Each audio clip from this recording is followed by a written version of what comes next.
12 years ago, and I feel like Earth Day changes every year, for real. Sometimes it's the 22nd, sometimes it's the 20th, I don't care. Anyways, 12 years ago, I took the step to go vegan on Earth Day, and that was after 1 year of being vegetarian.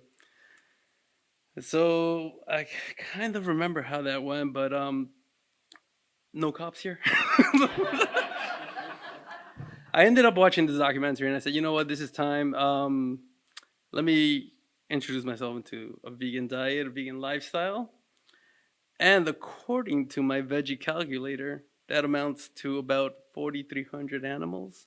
I don't know how they come up with that number, but that's what my veggie calculator says. And that's 4.8 million gallons of water to save. So I want to tell you guys a little bit about my story because there's good things, there's bad things, and there's some really beautiful things too. So the good thing is that when you go vegan, you lose a lot of friends, which I absolutely love. I was like, yes. People stop inviting you to all these events. The bad thing is that you start joining like groups where you volunteer with sanctuaries and whatnot, and you meet cool people, right? Cool people that like to just chill with the goats and all the animals, right? The bad thing is that once you start going into this rabbit hole, you become a little bit depressed because there's a lot of things that happen, and sometimes I guess it's so easy to just choose to ignore, right? But the deeper you go in, the scarier it gets. So I told you, 420 was still lingering.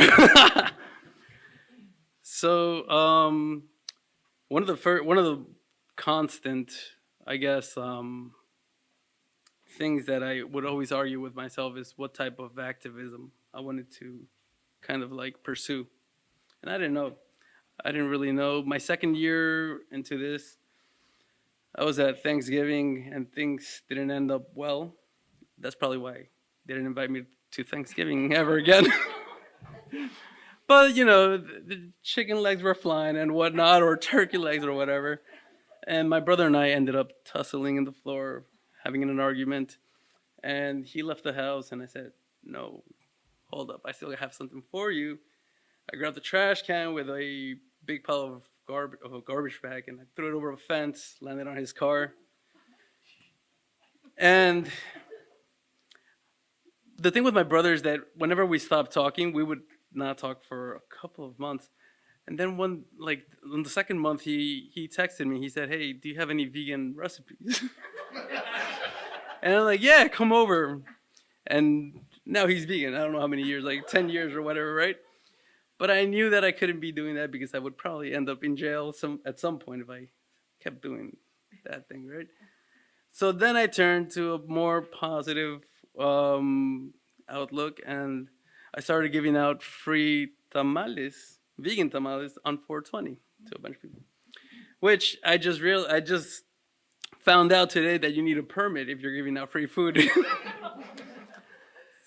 Yeah, so 2 hours ago I was doing some surf safe. I didn't do no free tamales for 420 because I'm trying to get a permit and whatnot. But I will be giving out some free tamales on First Friday next month. So look for me. And I think the activism that I'm gonna choose from now on is just to be kind, and that's my story.